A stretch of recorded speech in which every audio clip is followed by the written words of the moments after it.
Normally, pa naglalabas ng bagong phone, ng bagong mid-range si Vivo, ang daming excited dahil it's really a good smartphone. Camera-wise, ang ganda. And it's co-engineered with Zeiss. And probably alam mo na kung anong pinag-usapan natin. It's the V series. It's already the V70 na right now. And ang dami ko na-discover dito na mga good stuff na nang-improve over sa V60 series niya. So is this phone worth na i-check out mo?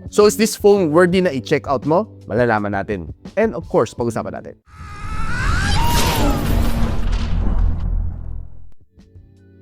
So what I have here is the Vivo V70. Well, honestly, maganda naman kanyang box, no? It looks a bit improved compared sa V60 niya. Parang aesthetically wise, mas gumanda ng konti ang kanyang box. Mas attractive.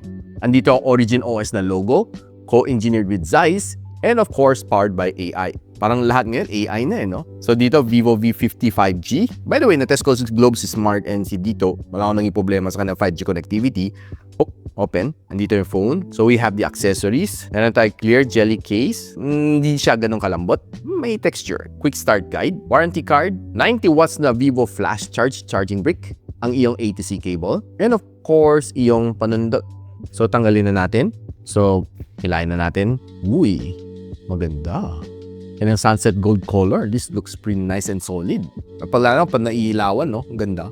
Medyo makita mo yung effect ng parang sunset dito sa ilalim. Maganda siya pag naiilawan. Ang tawag nga pala ni Vivo dito is the golden R na color. And by the way, ito Vivo V70 na may 8 GB of RAM and 256 GB of storage is priced at 31,999. Ang kanyang 12256 is priced at 35,999.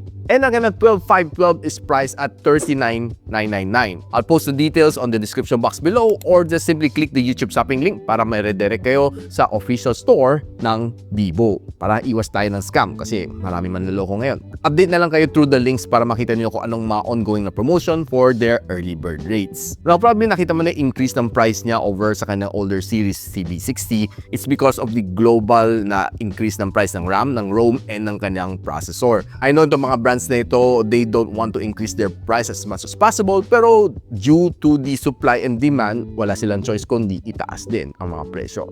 Well, kasalanan ni AI yun. Kapag tinignan mo kanyang design, medyo refreshing kanyang design. It looks a little bit different from the Vivo V60 na we used to know, pero magandang kanyang pagka-forma dito. Magandang kanyang matte finish dito, so definitely won't get any fingerprints. And I like yung kanyang structure ng kanyang camera bump. Probably one thing na napansin ko is lumit ng gusto yung kanyang Aura Ring, which used to be a little bit bigger. And ang ganda din itong size logo na ito, no? Hindi lang siya basta naka-printed, parang naka-etch siya dito sa kanyang case. Well, effort.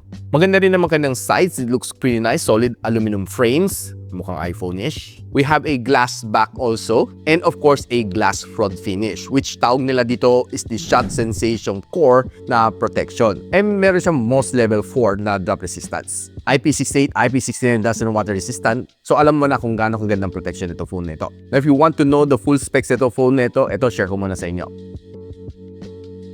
Well, nilaro ko naman tong Origin OS 6 niya and it's quite smooth and been playing with it for quite a while and talagang okay na ma-experience ko dito sa kanya. More on AI creation talaga ang focus ni Vivo dito on this phone. And balita ko, this one has 6 years na security updates and 4 major Android OS updates. So since naka-Android 16 na siya right now, so 17, 18, 19, 20, it should be updated up to Android version 20. Marami siya ibang mga features like flip cards and meron siyang collaboration together with Popmart na Zziga. Pwede mo gamitin kayo ng flip cards into this one to give you a collaborative na experience together with Popmart. I've yet to experience that one. Meron siyang one-tap transfer, Vivo Office Kit, or some of the features na meron sa Origin OS 6, which masarap kalikutin and it's really smooth. Yan probably one thing na gusto ko sa Origin OS 6, malinis ang kanyang UI.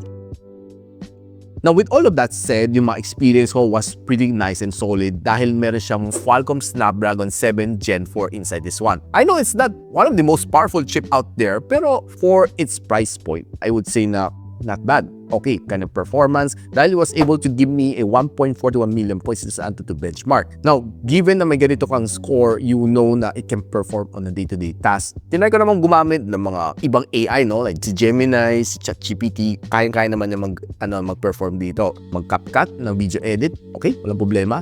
Maglaro ng games, kaya din. And here are some of the other benchmark na ginawa ko na gusto ko i-share sa inyo. Now, pagdating sa battery, hindi ka mabibitin dito sa Vivo V70 dahil this one has a 6,500 mAh na battery and supporting up to 90 watts na fast charging. And by the way, it's a silicon carbon na technologies kaya ni Vivo i-maintain yung battery size with a larger capacity. Where in fact, magkaan tong phone na ito at 187 grams lang. For the people na hindi mahilig sa mabigat na phone, this is simply just perfect for you. Now, meron din siyang reverse wire charging para maging power bank siya and meron siyang bypass charging na probably one of the things na hinahanap ninyo as a gamer para medyo humaba-haba ang iyong battery life. And by the way, yung kanya 6,500 mAh sa battery is a Blue Bolt battery, so ini-ensure ni Vivo na mahaba-haba ang buhay nga nito. Now, on day-to-day usage, kaya naman magtagal na itong battery niya. Above 2 days, I think, walang problema. Basta normal ka lang gumamit, hindi ka babad ng gaming, hindi ka rin babad ng video taking, or hindi ka rin babad ng video conferencing. Walang problema ang 2 araw. And in fact, nung nilagay ko sa PC Mark na battery stress test, 24 hours na screen on time. Beat that. Pagdating sa display, hindi ka rin mabibitin dito sa kanya. 6.59-inch na AMOLED display with 120Hz screen refreshing, 5,000 nits ang kanyang maximum brightness for HDR content, plus a shot sensation core na glass protection with a MOS level 4 na drop resistance. Perfect na perfect siya, di ba? And IP68, IP69 doesn't water resistant pa siya. So, talagang okay, protected yung screen. Pero hindi masyado minamarket ni Vivo yung mga drop test na yun. Pero at least we know na meron siyang certain level of protection in case you meet an accident. Sana wag mangyari. Now, kung gumagamit ka naman nito phone nito on social media, just browsing on your favorite social media site, Facebook, TikTok, and of course, Instagram, mabilis naman mag-load ang Reels. Just given na magandang iyong internet connection. Pag ulat sa iyong internet connection, kahit anong scroll mo, loading, mabagal talaga. So, it's network dependent, pero kung naka-Wi-Fi ka naman most of the time, mas mabilis mag-load kaysa maka-data. Pero overall experience naman okay siya dahil 120Hz screen refresh rate, smooth. And if you're watching videos naman on this one, perfect na perfect kasi I was able to watch several films dito on the Vivo V70 and happy naman ako sa kanyang viewing experience. Now, since itong phone na ito, meron siyang dual stereo speaker, may 5 butas dito sa ilalim, and meron siyang 2 butas dito sa ibabaw. So, let's just give it a quick playback kung lakas kanyang sounds, tama lang, or mahina.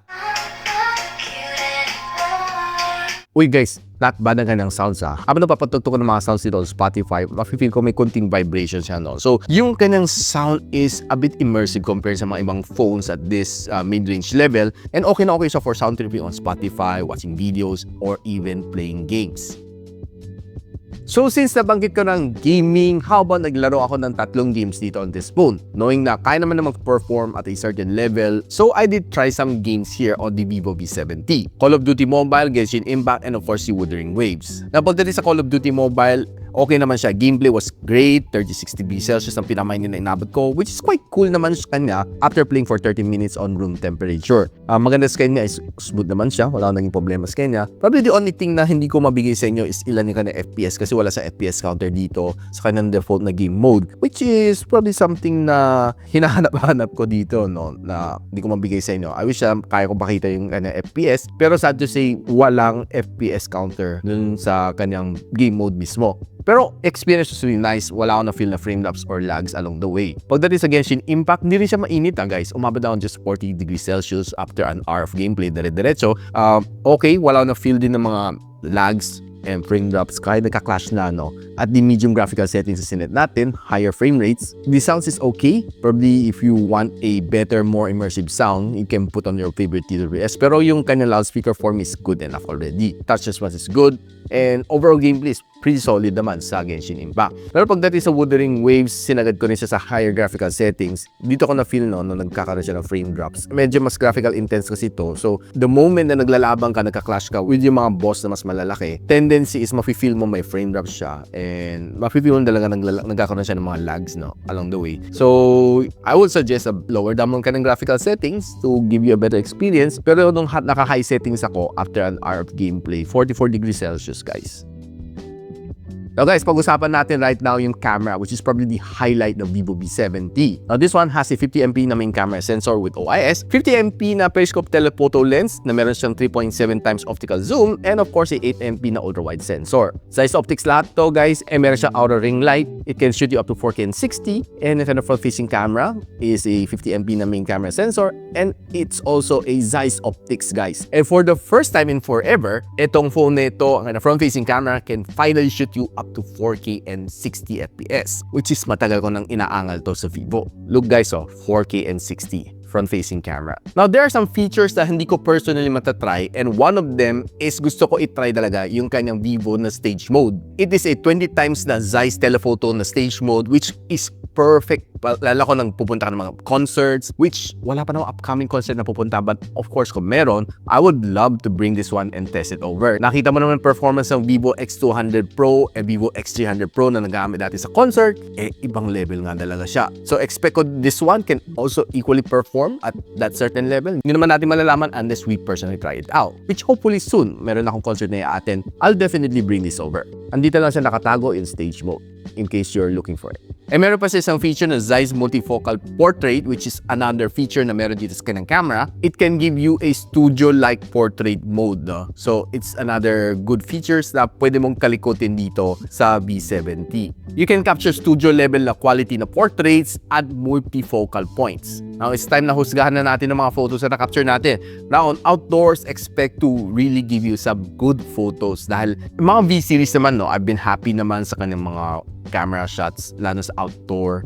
Nice, magandang kanang color science. Probably one of the better phones to try if you love photography, lalo sa outdoor. Been trying to take some landscape shots, yung mga greens, okay naman siya, no? Mga greens niya is a little bit saturated, medyo may pagka-natural saturation naman siya, which is probably for me pretty good and solid. Now, nilaro ko naman ng camera from the ultra-wide lens and zooming all the way to a 20 times zoom. Honestly, masabi ko sa inyo guys, kahit after 20 times zoom, ang ganda pa rin ng picture. Kahit digitally zoom na siya, but it's still looking nice. Now, if you bring your camera on indoors, pag kumuha ka ng mga flower shot, expect na maganda.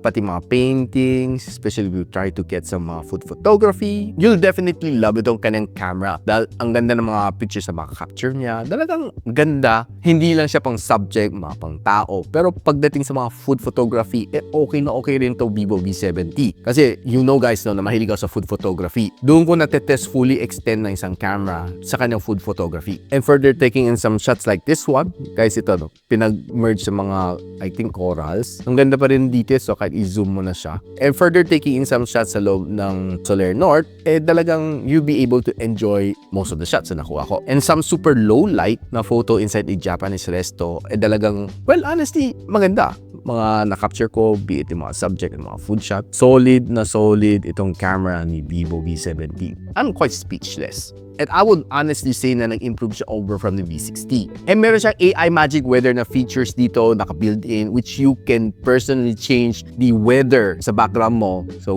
if you want like clear sky, you want twilight, you want sunset, you want sunrise, lahat pwede mong kalikutin. Parang ka lang si Storm na nagmamanipulate ng weather. Now, here for the fun part, ang ganda front-facing camera. Ang ganda ng mga selfie shots na nakuha ko dito sa kanya. Surprisingly good outdoor, indoor. Sobra ako impressed, no? Normally, pag indoor, medyo magiging softer. Pero, ibahin mo dito sa B70, no? Honestly, I was quite shocked din sa mga photos na na-capture ko dito. Makita mo to, guys. Ang ganda ng pagkakuha, no?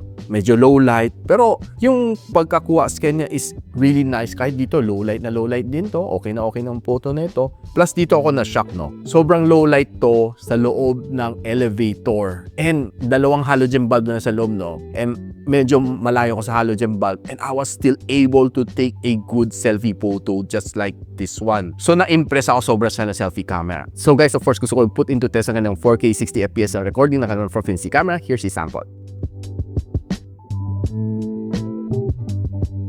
And here's a sample from the rear camera.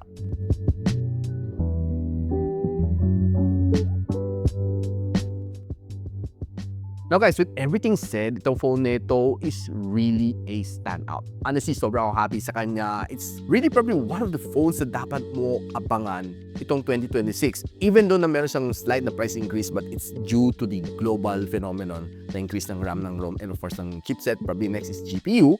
I would say na yung kanyang camera is still value for money. Ang ganda ng mga pictures na makuha mo dito sa Vivo V70, sa rear, sa front. Lalo sa front, no? Sobra ako na-impress sa kanya. You can play some AAA games pero not at the highest graphical settings. Lahat ng AI na pwede mong gawin dito, kayang-kaya din niya gawin. Which is, for me, one of the most impressive things dito sa phone na ito. Now, if you're interested to buy this phone, I'll post the link in the description box below or just simply click the YouTube shopping link para ma-redirect kayo sa official store ng Vivo para makita mo rin ang mga promotion na meron nila at that time. So, of course, ina-encourage ko kayo to like, subscribe dito sa aking channel so you don't miss out mga videos just like this one, si Vivo V70. So, paano yan guys? Hanggang dito muna ako. I'll see you on my next one.